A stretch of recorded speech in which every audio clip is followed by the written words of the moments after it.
Viewers welcome back in our programme. And doctor ਸਾਹਿਬ, ਸਾਡਾ ਅਗਲਾ ਸਵਾਲ ਹੈ, ਇਜਿਪਟ ਦੇ ਵਿੱਚ ਫੌਜੀ ਰਾਜ ਪਲਟਾ ਹੋਇਆ, ਕੀ ਹੈ ਇਸ ਰਾਜ ਪਲਟੇ ਦਾ ਪਿਛੋਕੜ? ਹਾਂਜੀ ਡਾਕਟਰ ਸਾਹਿਬ। ਦੇਖੋ, ਇਜਿਪਟ ਜਿਸ ਦਾ ਪੁਰਾਣਾ ਨਾਮ ਮਿਸਰ ਹੈ ਜੀ, ਇੱਕ ਬੜੀ ਪੁਰਾਣੀ ਸੱਭਿਅਤਾ ਹੈ, ਸਿਵਲਾਈਜੇਸ਼ਨ ਹੈ ਜੀ। ਮੁਸਲਮਾਨਾਂ ਦੇ ਹਵਾਲੇ ਨਾਲ ਇੱਕ ਵੱਡਾ ਮੁਲਕ ਹੈ।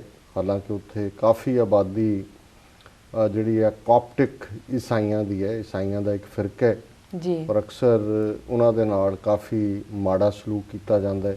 ਕਾਫੀ ਕਾਪਟਿਕ ਜਿਹੜੇ ਨੇ ਅਮਰੀਕਾ 'ਚ ਵੀ ਉਹਨਾਂ ਨੇ ਅਸਾਈਲਮ ਲਈ ਹੈ, ਪਰ ਉਹਨਾਂ ਦੀ ਬੜੀ ਵੱਡੀ ਗਿਣਤੀ ਹੈ ਜੀ। ਲਗਭਗ 40 ਸਾਲ ਅਮਰੀਕਾ ਨੇ ਆਪਣੇ ਪਿੱਠੂ ਹੋਸਨੇ ਮੁਬਾਰਕ ਨੂੰ ਇਜਿਪਟ ਦੇ ਵਿੱਚ ਰੱਖਿਆ ਹੋਇਆ ਸੀ, ਕਿਉਂਕਿ ਉਹ ਇਜ਼ਰਾਈਲ ਦੇ ਅਮਰੀਕਾ ਦੇ ਇੰਟਰਸਟ ਜਿਹੜਾ ਹੈ ਉਹਨਾਂ ਨੂੰ ਗਾਰਡ ਕਰਦਾ ਸੀ ਜੀ। ਔਰ ਇਜ਼ਰਾਈਲ ਤੋਂ ਬਾਅਦ ਇਜਿਪਟ ਦੂਸਰਾ ਮੁਲਕ ਹੈ ਜਿਹਨੂੰ ਸਭ ਤੋਂ ਜ਼ਿਆਦਾ ਜਿਹੜੀ ਫੋਰਨ ਏਡ ਹੈ ਅਮਰੀਕਾ ਵੱਲੋਂ ਜਾਂਦੀ ਸੀ। ਐਟ ਵਨ ਸਟੇਜ ਸ਼ਾਇਦ 12 ਜਾਂ 13 ਬਿਲੀਅਨ ਡਾਲਰ ਸਾਲ ਦੇ ਜੀ। ਔਰ ਜਿਹੜੇ ਨਤੀਜੇ ਬਾਅਦ ਸਾਹਮਣੇ ਆਏ ਜਾਂ ਜਿਹੜੇ ਤੱਥ ਸਾਹਮਣੇ ਆਏ, ਉਹਨਾਂ ਦਾ ਵੱਡਾ ਹਿੱਸਾ ਨੂੰ ਸਾਰਾ ਹੀ ਜਿਹੜਾ ਹੈ ਉਹਦੇ ਹੋਸਨੇ ਮੁਬਾਰਕ ਦੇ ਪਰਸਨਲ ਅਕਾਊਂਟ 'ਚ ਜਾਂਦਾ ਸੀ ਜੀ। ਔਰ ਕਿਉਂਕਿ ਉਹਨੇ ਆਪਣੇ ਲੋਕਾਂ ਨੂੰ ਦਬਾ ਕੇ ਰੱਖਿਆ ਹੋਇਆ ਸੀ ਫੌਜ ਦੀ ਮਦਦ ਦੇ ਨਾਲ ਜੀ। ਔਰ ਫਿਰ ਜਦੋਂ ਇੱਕ ਟਿਊਨੀਸੀਆ 'ਚੋਂ ਇੱਕ ਚੇਂਜ ਸ਼ੁਰੂ ਹੋਈ, ਜਿਹਨੂੰ ਅਰਬ ਸਪਰਿੰਗ ਦਾ ਨਾਂ ਇਹਨਾਂ ਨੇ ਹੀ ਦਿੱਤਾ ਮੀਡੀਆ ਨੇ ਕਿ ਜੀ ਅਰਬ ਸਪਰਿੰਗ ਆ ਗਿਆ, ਅਰਬ ਸਪਰਿੰਗ ਆ ਗਿਆ ਜੀ। ਉਸ ਦੌਰ ਦੇ ਵਿੱਚ ਇਜਿਪਟ ਦੇ ਵਿੱਚ ਵੀ ਲੋਕ ਸੜਕਾਂ ਤੇ ਨਿਕਲੇ ਜੀ। ਤਬਦੀਲੀ ਦੇ ਲਈ ਕਿ ਵੀ ਇਹਨੂੰ ਅਸੀਂ ਚੇਂਜ ਕਰਨਾ ਹੈ ਸਿਸਟਮ। ਜੀ। ਕਾਫੀ ਦਬਾਅ ਰਿਹਾ, ਹਿੰਸਾ ਵੀ ਹੋਈ। ਕੁੱਲ ਮਿਲਾ ਕੇ ਜੇ ਗੱਲ ਨੂੰ ਬਰੀਫ ਕਰੀਏ ਕਿ ਇਵੈਂਚੁਅਲੀ ਹੋਸਨੇ ਮੁਬਾਰਕ ਨੂੰ ਅਸਤੀਫਾ ਦੇਣਾ ਪਿਆ, ਜਿਹੜਾ ਉਸ ਪੀਰੀਅਡ ਦਾ ਫੌਜ ਦਾ ਮੁਖੀ ਸੀ ਉਹਨੂੰ ਵੀ ਛੱਡਣਾ ਪਿਆ ਔਰ ਇੱਕ ਅਰੇਂਜਮੈਂਟ ਹੋਇਆ ਕਿ ਅੰਤਰਮ ਜਿਹੜੀ ਹੈ ਇੱਕ ਸਿਸਟਮ ਬਣਾ ਲਓ, ਉਸ ਤੋਂ ਬਾਅਦ ਚੋਣਾਂ ਕਰਵਾਈਆਂ ਜਾਣ ਜੀ। ਔਰ ਚੋਣਾਂ ਤੋਂ ਬਾਅਦ ਜਿਹੜਾ ਵੀ ਬਣਦਾ ਉਹ ਆਏ ਔਰ ਉਹ ਆਪਣਾ ਸੰਵਿਧਾਨ ਲਿਖੇ ਔਰ ਇਸ ਤਰੀਕੇ ਨਾਲ ਇਜਿਪਟ ਜਿਹੜਾ ਇੱਕ ਡੈਮੋਕ੍ਰੈਟਿਕ ਕੰਟਰੀ ਦੇ ਤੌਰ ਦੇ ਉੱਤੇ ਜਿਹੜਾ ਐਮਰਜ ਹੋਏ। ਜੀ। ਹੁਣ ਜ਼ਾਹਰ ਹੈ ਵੀ ਅਮਰੀਕਾ ਜਾਂ ਪੱਛਮੀ ਦੇਸ਼ ਏਜੰਡਾ ਤਾਂ ਡੈਮੋਕ੍ਰੇਸੀ ਦੇ ਨਾਂ ਥੱਲੇ ਹੀ ਪਰਸਿਊ ਕਰਦੇ ਨੇ। ਜੀ। ਜੀ। ਪਰ ਇਹਨਾਂ ਨੂੰ ਅਖੀਰ ਇਹ ਲੱਗਣ ਲੱਗ ਜਾਂਦਾ ਹੈ ਵੀ ਜਿਹੜੇ ਡੈਮੋਕ੍ਰੇਸੀ ਦੇ ਨਾਲ ਅੱਗੇ ਆਉਣ ਵਾਲੇ ਰੂਲਰ ਨੇ ਉਹ ਅਲਟੀਮੇਟਲੀ ਇਹਨਾਂ ਦੇ ਉਹ ਸਟੂਜ ਨਹੀਂ ਬਣਦੇ, ਇਹਨਾਂ ਦੀ ਕਠਪੁਤਲੀ ਨਹੀਂ ਬਣਦੇ। ਜੀ। ਜਿਵੇਂ ਇਰਾਕ ਦੇ ਵਿੱਚ ਹੋਇਆ। ਹੁਣ ਇਰਾਕ ਵਾਰ ਤਾਂ ਇਹਨਾਂ ਨੇ ਜਾ ਕੇ ਥੋਪੀ ਕਿ ਜੀ ਸਦਾਮ ਹੁਸੈਨ ਮਰਡਰਰ, ਕਾਤਲ, ਡਿਕਟੇਟਰ, ਖਹਿੜਾ ਛਡਾਓ, ਛੁੱਟ ਗਿਆ ਖਹਿੜਾ। ਜੀ। ਜੀ। ਪਰ ਫਿਰ ਡੈਮੋਕ੍ਰੇਸੀ ਨਾਲ ਕੌਣ ਆਏਗਾ? ਜੀ। ਹੁਣ ਉਹ ਆਏ ਜਿਹੜੇ ਸਭ ਤੋਂ ਪਹਿਲਾਂ ਤਹਿਰਾਨ ਜਾਂਦੇ ਨੇ, ਕਿਉਂਕਿ ਜਿਸ ਤਰ੍ਹਾਂ ਈਰਾਨ ਸ਼ੀਆ ਮੈਜੋਰਿਟੀ ਕੰਟਰੀ ਹੈ, ਇਰਾਕ ਦੇ ਵਿੱਚ ਵੀ ਸ਼ੀਆ ਮੈਜੋਰਿਟੀ ਹੈ, ਗਵਰਨਮੈਂਟ ਤਾਂ ਉਹਨਾਂ ਦੀ ਬਣੇਗੀ ਜਿਨ੍ਹਾਂ ਦਾ ਭਾਈਚਾਰਾ ਵੱਡੇ। ਜੀ। ਜੀ। ਸੋ ਇਜਿਪਟ ਦੇ ਵਿੱਚ ਜਦੋਂ ਇਲੈਕਸ਼ਨਾਂ ਹੋਈਆਂ ਔਰ ਉਸ ਤੋਂ ਬਾਅਦ ਜਿਹੜਾ ਮਿਸਟਰ ਮੂਰਸੀ ਇਹ ਪ੍ਰੈਜ਼ੀਡੈਂਟ ਬਣੇ। ਹਾਲਾਂਕਿ ਕਾਫੀ ਹਾਰਡ ਫੌਟ ਬੈਟਲ ਸੀ, ਡਿਵਾਈਡਡ ਸੀ ਲੋਕ, ਅਮਰੀਕਾ ਬਿਲਕੁਲ ਨਹੀਂ ਸੀ ਚਾਹੁੰਦਾ। ਹੁਣ ਜਿਸ ਤਰ੍ਹਾਂ ਹਿੰਦੁਸਤਾਨ ਦੇ ਵਿੱਚ RSS ਜਮਾਤ ਹੈ ਜਿਹਦਾ ਬੇਸ ਲਗਭਗ 90 ਸਾਲ ਪੁਰਾਣਾ ਹੈ ਜੀ ਔਰ ਗ੍ਰਾਸ ਰੂਟ ਲੈਵਲ ਤੇ ਉਹ ਆਰਗੇਨਾਈਜ਼ਡ ਨੇ, ਇਵੇਂ ਹੀ ਇਜਿਪਟ ਦੇ ਵਿੱਚ ਇੱਕ ਗਰੁੱਪ ਹੈ ਇਸਲਾਮਿਕ ਬ੍ਰਦਰਹੁੱਡ ਜੀ ਜਿਹੜੇ ਬਹੁਤ ਆਰਗੇਨਾਈਜ਼ਡ ਨੇ ਔਰ ਉਹਨਾਂ ਨੇ ਉਹ ਸਿਰਫ ਕੋਈ ਪੋਲੀਟੀਕਲ ਸਟਰਕਚਰ ਨਹੀਂ ਹੈ, ਪੋਲੀਟੀਕਲੀ ਤਾਂ ਹੁਣ ਉਹਨਾਂ ਨੇ ਪਾਰਟਿਸਿਪੇਟ ਕੀਤਾ ਹੈ, ਸੋਸ਼ਲ ਲੈਵਲ ਤੇ, ਧਾਰਮਿਕ ਲੈਵਲ ਤੇ, ਇੰਪਲੋਇਮੈਂਟ ਲੈਵਲ ਤੇ। ਜੀ ਹੁਣ ਜਿਉਂ ਹੀ ਇਸ ਮੁਰਸੀ ਦਾ ਸੰਬੰਧ ਜਿਹੜਾ ਹੈ ਇਸਲਾਮਿਕ ਬ੍ਰਦਰਹੁੱਡ ਨਾਲ ਹੈ, ਜੀ ਸੋ ਜ਼ਾਹਰ ਹੈ ਵੀ ਇਹਨਾਂ ਨੂੰ ਇਹ ਲੱਗਾ ਕਿ ਵੀ ਇੱਕ ਡਿਕਟੇਟਰ ਤਾਂ ਸਾਡਾ ਜਿਹੜਾ ਉਹ ਕਠਪੁਤਲੀ ਸੀ, ਜੀ ਇਹ ਹੁਣ ਗੱਲਾਂ ਉਹ ਕਰ ਰਿਹਾ ਜਿਹੜੀਆਂ ਉਹਨਾਂ ਦੇ ਦੇਸ਼ ਵਾਸੀਆਂ ਨੂੰ ਸੂਟ ਕਰਦੀਆਂ ਨੇ ਜਾਂ ਇਸਲਾਮਿਕ ਵਿਚਾਰਧਾਰਾ ਨਿਕਲ ਰਹੀ। ਸੋ ਪਿਛਲੇ ਦਿਨਾਂ 'ਚ ਇੱਕ ਸੰਵਿਧਾਨ ਬਣਿਆ ਜਿਹੜਾ ਕਿ ਅਲਟੀਮੇਟਲੀ ਪਾਸ ਹੋਇਆ 2012 ਦੇ ਵਿੱਚ, ਸ਼ਾਇਦ ਉਹ ਕਨਸਟੀਟਿਊਸ਼ਨ ਆਇਆ। ਜੀ ਹੁਣ ਅਮਰੀਕਾ ਔਰ ਪੱਛਮੀ ਦੇਸ਼ਾਂ ਨੂੰ ਚੰਗਾ ਨਹੀਂ ਸੀ ਲੱਗਦਾ ਕਿ ਉੱਥੇ ਇਸ ਕਿਸਮ ਦਾ ਕੋਈ ਕਨਸਟੀਟਿਊਸ਼ਨ ਬਣੇ ਜਿਹਦੇ ਵਿੱਚ ਇਸਲਾਮ ਦਾ ਆਧਾਰ ਹੋਏ। ਜਿਵੇਂ ਕਾਪਟਿਕ ਕ੍ਰਿਸਚੀਅਨਸ ਦੀ ਮੈਂ ਗੱਲ ਕੀਤੀ ਹੈ, ਜੀ ਉਹਨਾਂ ਦੇ ਕੁਝ ਫੀਅਰ ਤਾਂ ਜੈਨੂਨ ਨੇ, ਕੁਝ ਉਹ ਇਸਤੇਮਾਲ ਵੀ ਹੁੰਦੇ ਨੇ ਪੱਛਮੀ ਦੇਸ਼ਾਂ ਦੇ ਹੱਥਾਂ 'ਚ। ਸੋ ਕੁੱਲ ਮਿਲਾ ਕੇ ਅਸੀਂ ਇਹ ਸਮਝਦੇ ਹਾਂ ਵੀ ਇਹ ਜਿਹੜਾ ਹੁਣ ਚੇਂਜ ਹੋਈ ਹੈ, ਵਾਪਸ ਫੌਜ ਆ ਗਈ। ਜੀ ਹੁਣ ਤੁਸੀਂ ਅਮਰੀਕਾ ਦਾ ਜਾਂ ਦੂਜਾ ਰਿਐਕਸ਼ਨ ਦੇਖੋ, ਇਹਨਾਂ ਨੇ ਜਿਵੇਂ ਹੋਰ ਥਾਵਾਂ ਤੇ ਫੌਜ ਆਏ ਤੇ ਪਿੱਛੇ ਪੈ ਜਾਂਦੇ ਨੇ। ਜੀ ਜੀ ਬਿਲਕੁਲ ਬੜਾ ਮਾਈਲਡ ਰਿਐਕਸ਼ਨ ਹੈ, ਕਿਉਂਕਿ ਇਸ ਸਾਰੇ ਦੇ ਪਿੱਛੇ ਇਹਨਾਂ ਦਾ ਹੀ ਹੱਥ ਹੈ, ਕਿਉਂਕਿ ਇਹਨਾਂ ਨੇ ਦੇਖ ਲਿਆ ਵੀ ਡੈਮੋਕ੍ਰੇਸੀ ਦੇ ਨਾਂ ਥੱਲੇ ਤਾਂ ਇਸਲਾਮਿਕ ਵਿਚਾਰਧਾਰਾ ਆਏਗੀ। ਸੋ ਇਹਨਾਂ ਨੂੰ ਫੌਜ ਸੂਟ ਕਰਦੀ ਹੈ, ਮਨ ਮਰਜ਼ੀ ਦਾ ਉਹਨਾਂ ਨੂੰ ਕਰਨਗੇ, ਪਰ ਇਹ ਕੋਈ ਚੰਗਾ ਸਾਈਨ ਨਹੀਂ ਹੈ। ਅਸੀਂ ਸਮਝਦੇ ਹਾਂ ਵੀ ਉੱਥੇ ਹੋਰ ਵੀ ਖਿਚਾਅ ਔਰ ਨੁਕਸਾਨ ਹੋਏਗਾ ਆਉਣ ਵਾਲੇ ਸਮੇਂ। ਜੀ ਡਾਕਟਰ ਸਾਹਿਬ, ਸਾਡਾ ਅਗਲਾ ਸਵਾਲ ਹੈ, ਝਾਰਖੰਡ 'ਚ ਨਕਸਲੀਆਂ ਵੱਲੋਂ ਐਸਪੀ ਸਣੇ 5 ਪੁਲਿਸ ਮੁਲਾਜ਼ਮਾਂ ਦੀ ਹੱਤਿਆ, ਇਸ ਬਾਰੇ ਤੁਸੀਂ ਕੀ ਕਹਿਣਾ ਚਾਹੁੰਦੇ ਹੋ? ਇਹ ਦੇਖੋ ਜੀ, ਗ੍ਰੇਟ ਲੋਕਤੰਤਰ ਹੈ ਭਾਰਤ ਦਾ। ਕਲੇਮ ਕਰਦੇ ਨੇ ਕਿ ਜੀ ਅਸੀਂ ਇੰਨੇ 2 ਮਿਲੀਅਨ ਸਾਡੀ ਫੌਜ ਹੈ, ਅਸੀਂ ਆਹ ਕਰ ਰਹੇ ਹਾਂ, ਉਹ ਕਰ ਰਹੇ ਹਾਂ। ਹੁਣ ਇਹ ਅਕਤੂਬਰ ਜਿਹੜੀ ਹੈ 2012 ਦੇ ਵਿੱਚ ਪਹਿਲਾਂ ਹੀ ਇਸ ਏਰੀਏ ਦੇ ਵਿੱਚ ਇੱਕ ਐਸਪੀ ਮਿਸਟਰ ਅਜੇ ਕੁਮਾਰ, ਉਸ ਨੂੰ ਉਡਾਇਆ ਸੀ ਨਕਸਲੀਆਂ ਨੇ। ਜੀ ਹੁਣ ਜਿਹੜੀ ਖਬਰ ਹੈ ਉਹਦੇ 'ਚ ਇਹ ਹੈ ਕਿ ਵੀ ਅਮਰੱਪਾ ਜਿਹੜਾ ਕਿ ਰਾਂਚੀ ਤੋਂ 400 ਕਿਲੋਮੀਟਰ ਦੂਰ ਹੈ, ਐਸਪੀ ਔਰ 5 ਪੁਲਿਸ ਮੁਲਾਜ਼ਮ ਉਹਨਾਂ ਦੇ ਉੱਤੇ ਉਹਨਾਂ ਨੇ ਹਮਲਾ ਕੀਤਾ ਔਰ ਇਹ ਸਾਰੇ ਹੀ ਮਾਰੇ ਗਏ। ਉਹਨਾਂ ਨੇ ਆਪਣਾ ਮਸਲ ਦਿਖਾਇਆ, ਅਸੀਂ ਅੱਗੇ ਵੀ ਇਹ ਜ਼ਿਕਰ ਕੀਤਾ ਸੀ ਜੀ ਕਿ ਇਹ ਕੋਈ ਨਕਸਲੀ ਉੱਤੋਂ ਨਹੀਂ ਡਿੱਗੇ ਹੋਏ, ਕੋਈ ISI ਦੇ ਏਜੰਟ ਨਹੀਂ ਨੇ। ਜੀ ਜੀ ਇਹ ਉਹ ਲੋਕ ਨੇ ਜਿਹੜੇ ਕਿ ਉਹਨਾਂ ਜ਼ਮੀਨਾਂ ਦੇ ਮਾਲਕ ਸੀ, ਜੰਗਲਾਂ ਦੇ। ਝਾਰਖੰਡ ਕਹਿੰਦੇ ਹੀ ਇਸ ਲਈ ਨੇ, ਝਾੜੀਆਂ ਜਿਵੇਂ ਅਸੀਂ ਪੰਜਾਬੀ 'ਚ ਕਹਿੰਦੇ ਆ, ਪੀਪਲ ਆਫ ਦਾ ਵੁੱਡ, ਜੀ ਜੀ ਪੀਪਲ ਆਫ ਦਾ ਬੁਸ਼ਿਸ। ਸੋ ਉਹਨਾਂ ਦੀਆਂ ਥਾਵਾਂ ਨੂੰ ਇਹ ਮਲਟੀਨੈਸ਼ਨਲ ਕੰਪਨੀਜ਼ ਨੂੰ ਦੇ ਰਹੇ ਨੇ ਉੱਥੇ, ਕਿਉਂਕਿ ਜਿਹੜਾ ਕਾਫੀ ਨੈਚੁਰਲ ਰਿਸੋਰਸ ਨੇ, ਜੀ ਖਣਿਜ ਪਦਾਰਥ ਨੇ, ਮਿਨਰਲਸ ਨੇ ਕਾਫੀ, ਜੀ ਉਹਨਾਂ ਨੂੰ ਜ਼ਮੀਨਾਂ ਤੋਂ ਕੱਢ ਰਹੇ ਨੇ ਔਰ ਉਹਨਾਂ ਦਾ ਕੋਈ ਅਲਟਰਨੇਟ ਪ੍ਰਬੰਧ ਨਹੀਂ ਹੁੰਦਾ। ਇਸ ਲਈ ਉਹਨਾਂ ਨੇ ਦੇਖਿਆ ਵੀ ਉਹਨਾਂ ਦੀ ਤਾਂ ਸਰਵਾਈਵਲ ਹੀ ਇਸ 'ਚ ਹੀ ਹੈ ਕਿ ਉਹ ਜਾਂ ਖਤਮ ਹੋ ਜਾਣ ਜਾਂ ਲੜ ਕੇ ਮਰਨ।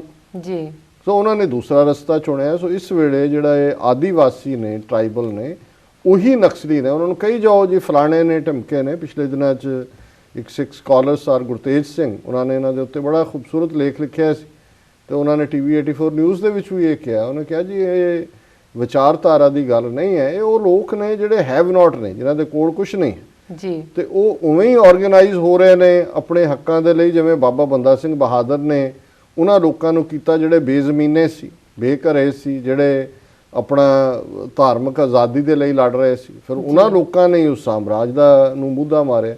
ਜੀ ਸੋ ਇਸ ਵੇਲੇ ਜਿਹੜੀ ਇਹ ਜਿਹਨੂੰ ਨਕਸਲਵਾਦੀ ਪ੍ਰੋਬਲਮ ਕਿਹਾ ਜਾਂਦਾ ਹੈ, ਨਕਸਲਵਾਦੀ ਪ੍ਰੋਬਲਮ ਨਹੀਂ ਹੈ, ਇੰਡੀਅਨ ਪ੍ਰੋਬਲਮ ਹੈ ਕਿ ਇਸ ਸਟੇਟ ਨੇ ਅਨਿਆਂ ਕੀਤੇ। ਉਹ ਆਦੀਵਾਸੀ ਹੋਣ, ਉਹ ਦਲਿਤ ਹੋਣ, ਉਹ ਪਛੜੀਆਂ ਜਾਤਾਂ ਵਾਲੇ ਹੋਣ, ਉਹ ਕ੍ਰਿਸਚਨ ਹੋਣ, ਮੁਸਲਮਾਨ ਹੋਣ, ਸਿੱਖ ਹੋਣ, ਬੋਧੀ ਹੋਣ। ਸੋ ਹਰ ਤਰ੍ਹਾਂ ਦੇ ਥਾਂ ਦੇ ਉੱਤੇ ਲੋਕ ਆਪੋ ਆਪਣੇ ਢੰਗ ਨਾਲ ਲੜ ਰਹੇ ਨੇ। ਸੋ ਅਸੀਂ ਸਮਝਦੇ ਹਾਂ ਵੀ ਨਕਸਲੀਆਂ ਨੇ ਝਾਰਖੰਡ 'ਚ ਇੱਕ ਵਾਰੀ ਫਿਰ ਦੱਸ ਦਿੱਤਾ ਹੈ ਕਿ ਰਿਟ ਤੁਹਾਡੀ ਨਹੀਂ ਚੱਲਦੀ, ਇੱਥੇ ਰਾਜ ਤੁਹਾਡਾ ਨਹੀਂ ਹੈ, ਰਾਜ ਸਾਡਾ ਹੈ। ਜੀ ਡਾਕਟਰ ਸਾਹਿਬ, ਤੁਹਾਡਾ ਬਹੁਤ ਬਹੁਤ ਸ਼ੁਕਰੀਆ, ਤੁਸੀਂ ਸਾਡੇ ਸਵਾਲਾਂ ਦੇ ਜਵਾਬ ਸਾਡੇ ਦਰਸ਼ਕਾਂ ਨਾਲ ਸਾਂਝੇ ਕੀਤੇ। ਤੇ ਹੁਣ ਸਾਡੇ ਦਰਸ਼ਕਾਂ ਨੂੰ ਦੱਸੋ ਅੱਜ ਦਾ ਵਿਚਾਰ। ਦੇਖੋ, ਅੱਜ ਦੇ ਵਿਚਾਰ ਲਈ ਮੈਂ ਸਭ ਤੋਂ ਪਹਿਲਾਂ ਤਾਂ ਧੰਨਵਾਦ ਕਰਦਾ ਹਾਂ ਸਰਦਾਰ ਚਰਨਜੀਤ ਸਿੰਘ ਘੁੰਮਣ, ਜਿਹੜੇ ਕਿ ਟੋਰਾਂਟੋ ਬੇਸਡ ਨੇ। ਜੀ ਉਹਨਾਂ ਨੇ ਅੱਜ ਬੜੀ ਖੂਬਸੂਰਤ ਈਮੇਲ ਇੱਕ ਸਵੇਰੇ ਭੇਜੀ। ਹਾਲਾਂਕਿ ਉਹ ਸਟੋਰੀ ਇੱਕ ਬਟਰਫਲਾਈ ਦੀ ਸੀ, ਉਸ ਦੀ ਸਟਰਗਲ ਦੀ ਸੀ, ਤੇ ਉਹਦੇ ਥੱਲੇ ਇੱਕ ਕੋਟ ਸੀ ਲੰਬੀ ਅੰਗਰੇਜ਼ੀ ਦੀ।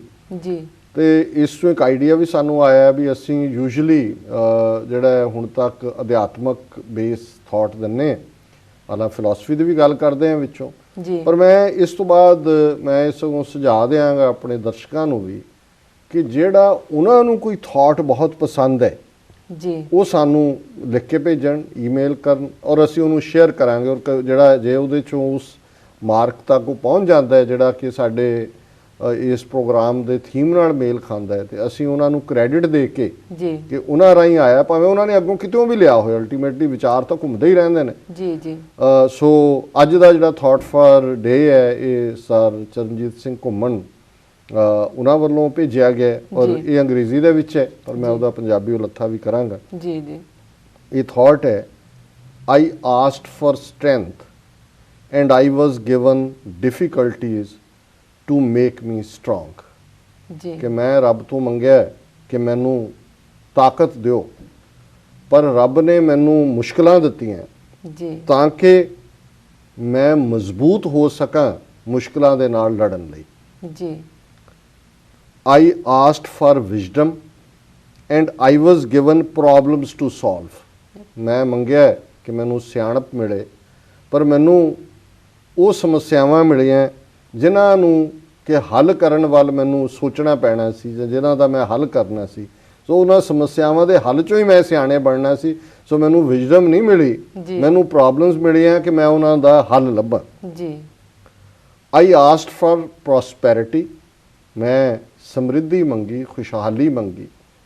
And I was given a brain and brawn to work, ਮੈਂ ਪ੍ਰੋਸਪੈਰਿਟੀ ਮੰਗੀ, ਪਰ ਮੈਨੂੰ ਰੱਬ ਨੇ ਦਿਮਾਗ ਦਿੱਤਾ ਹੈ ਤੇ ਬ੍ਰੌਨ ਮਸਲ ਹੁੰਦਾ ਹੈ, ਹੱਥਾਂ ਪੈਰਾਂ ਦੇ ਮਜ਼ਬੂਤ ਮਸਲ ਦਿੱਤੇ ਜੀ ਕਿ ਮਤਲਬ ਦਿਮਾਗ ਦਾ ਇਸਤੇਮਾਲ ਕਰੋ, ਹੱਥਾਂ ਪੈਰਾਂ ਦੇ ਮਜ਼ਬੂਤ ਮਸਲਸ ਦੇ ਨਾਲ ਮਿਹਨਤ ਕਰੋ ਤੇ ਪ੍ਰੋਸਪੈਰਿਟੀ ਤੁਹਾਡੇ ਪੈਰਾਂ 'ਚ ਆ ਕੇ ਡਿੱਗੇਗੀ, ਖੁਸ਼ਹਾਲੀ ਤੁਹਾਡੇ ਪੈਰਾਂ 'ਚ ਡਿੱਗੇਗੀ। ਜੀ ਜੀ I asked for courage, ਮੈਂ ਰੱਬ ਤੋਂ ਹੌਸਲਾ ਮੰਗਿਆ। And I was given obstacles to overcome, ਮੈਨੂੰ ਰੁਕਾਵਟਾਂ ਦਿੱਤੀਆਂ ਤਾਂ ਕਿ ਮੈਂ ਉਹਨਾਂ ਦਾ ਟਾਕਰਾ ਕਰਾਂ ਤੇ ਉਹਦੇ 'ਚੋਂ ਹੀ ਹੌਸਲਾ ਲਵਾਂ। ਜੇ ਮੁਸ਼ਕਲਾਂ ਨਾਲ ਤੁਸੀਂ ਜੂਝਦੇ ਹੋ ਜੀ ਤੇ ਹੌਸਲਾ ਉਹਦੇ 'ਚੋਂ ਨਿਕਲਦਾ। ਆਈ ਆਸਕਡ ਫॉर ਲਵ, ਮੈਂ ਰੱਬ ਤੋਂ ਪਿਆਰ ਮੰਗਿਆ। And I was given troubled people to help, ਰੱਬ ਨੇ ਮੇਰੇ ਆਲੇ ਦੁਆਲੇ ਉਹ ਲੋਕ ਲੈ ਆਂਦੇ ਜਿਹੜੇ ਮੁਸ਼ਕਲਾਂ 'ਚ ਫਸੇ ਸਨ ਜੀ ਤੇ ਮੈਨੂੰ ਪਿਆਰ ਦਾ ਸਬਕ ਇਹਦੇ ਤੋਂ ਹੀ ਮਿਲਿਆ ਹੈ ਕਿ ਮੈਂ ਉਹਨਾਂ ਦੀ ਮਦਦ ਕਰਾਂ। ਜਦੋਂ ਮੈਂ ਉਹਨਾਂ ਦੀ ਮਦਦ ਕਰਦਾ ਆਟੋਮੈਟਿਕ ਤੇ ਜਿਹੜਾ ਪਿਆਰ ਉਹਨਾਂ ਵੱਲੋਂ ਮਿਲਦਾ ਹੈ ਉਹ ਮੇਰੇ ਪਿਆਰ ਦਾ ਖਜ਼ਾਨਾ ਜਮ੍ਹਾਂ ਹੋ ਜਾਂਦਾ ਹੈ। ਜੀ I asked for love and I was given troubled people to help.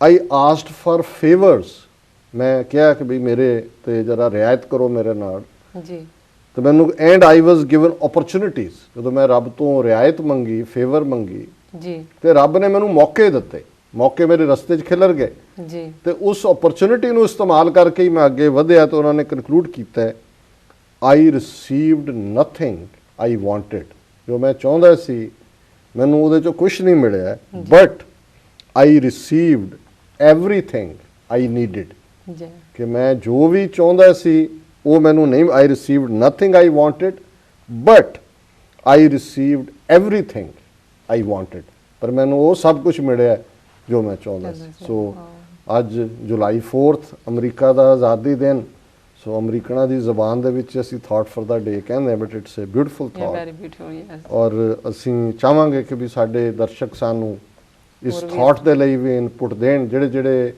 Phrase, ਮੁਹਾਵਰੇ, ਅਖਾਣ ਜੀ ਉਹ ਭਾਵੇਂ ਮਾਪਿਓ ਤੋਂ ਵੀ ਆਏ ਹੋਣ। ਕਈ ਵਾਰ ਮੈਂ ਦੇਖਦਾ ਵੀ ਸਾਡੀ ਜਿਹੜੀ ਵਿਜ਼ਡਮ ਸਾਡੇ ਕਲਚਰ ਦੇ ਵਿੱਚ ਰਹੀ ਹੈ, ਮਾਵਾਂ ਦੀ ਕੋਈ ਇੱਕ ਅੱਧੀ ਗੱਲ ਸਿਆਣੀ ਉਹੀ ਸਾਰੀ ਜ਼ਿੰਦਗੀ ਦਾ ਸਾਡਾ ਸਬਕ ਬਣ ਜਾਂਦਾ ਹੈ ਜੀ ਸਾਡੇ ਸੱਭਿਆਚਾਰ ਦੀ। ਸੋ ਅਸੀਂ ਰੀਅਲੀ ਥੈਂਕਫੁਲ ਹੈ ਕਿ ਸਾਨੂੰ ਬਹੁਤ ਉਮਦਾ ਬੜਾ ਚੰਗਾ ਥਾਟ ਜਿਹੜਾ ਹੈ ਅੱਜ ਦੇ ਲਈ ਉਹਨਾਂ ਨੇ ਭੇਜਿਆ। ਜੀ ਜੀ ਡਾਕਟਰ ਸਾਹਿਬ ਹੁਣ ਇੱਥੇ ਅਸੀਂ ਲੈਂਦੇ ਹਾਂ ਵਿਊਅਰਸ ਕੋਲੋਂ ਇਜਾਜ਼ਤ। ਵੀਰ ਤੁਸੀਂ ਸਾਡੇ ਪ੍ਰੋਗਰਾਮ ਨਾਲ ਇਸ ਤਰ੍ਹਾਂ ਹੀ ਜੁੜੇ ਰਹੋ ਤੇ ਤੁਸੀਂ ਸਾਨੂੰ ਆਪਣੇ ਰਾਏ ਤੇ ਸੁਝਾਅ ਭੇਜਦੇ ਰਹਿਣਾ ਸਾਡੇ ਇਸ ਪਤੇ ਤੇ sos@tv84.tv ਤੇ ਅਸੀਂ ਆਪਣਾ ਪ੍ਰੋਗਰਾਮ ਲੈ ਕੇ ਫਿਰ ਤੁਹਾਡੇ ਰੂਬਰੂ ਹੋਵਾਂਗੇ। ਤਦ ਤੱਕ ਲਈ ਸਾਨੂੰ ਆਗਿਆ ਦਿਓ। ਵਾਹਿਗੁਰੂ ਜੀ ਕਾ ਖਾਲਸਾ, ਵਾਹਿਗੁਰੂ ਜੀ ਕੀ ਫਤਿਹ।